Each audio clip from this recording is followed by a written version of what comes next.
this question comes from our friend Bevin Clare, and she says, or she asks, you have tried on a lot of hats as an herbalist over the years in your various career roles. Can you share a little bit about what you learned in the process, or do you have any advice for aspiring herbalists as they navigate their options?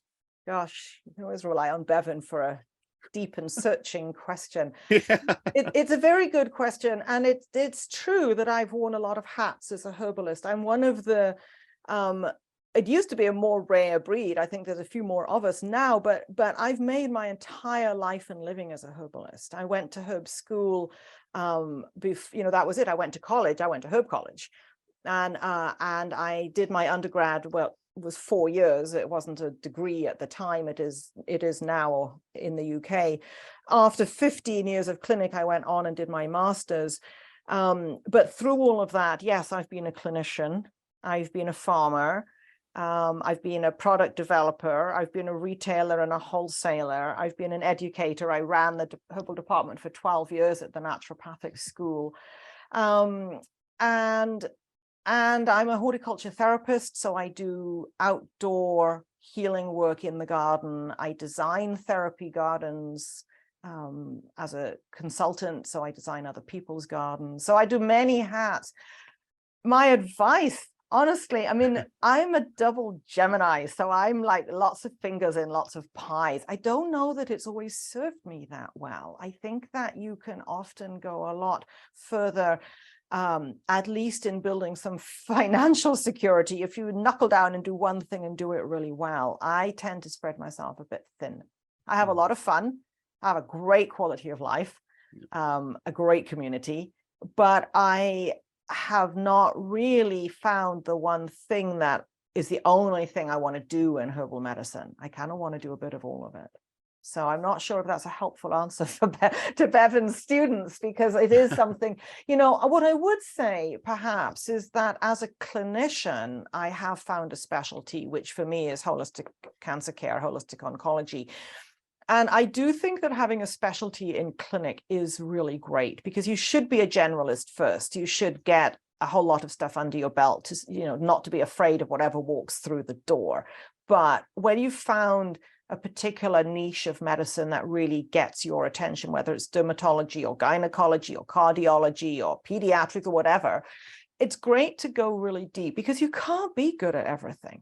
Yeah. And so in medicine, being mediocre ain't good enough. I can be mediocre in my garden. If it doesn't work, I'll pull it out and plant something else, no big deal. But I can't do that in medicine. So when I'm practicing, I found being a specialist actually really helpful. It gave me a lot more confidence in what I'm doing and my belief in the medicine, to be able to go deeper with a condition or a set of conditions and the treatments thereof. You have more to offer.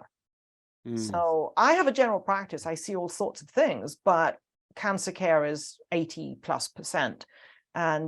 And it allows me to really dive deep in a way that most practitioners wouldn't do with cancer care. Yeah, a few thoughts on that. You really did come through with an answer, so good job. Is it my understanding that you actually wrote a book before your new book coming out on cancer care as well?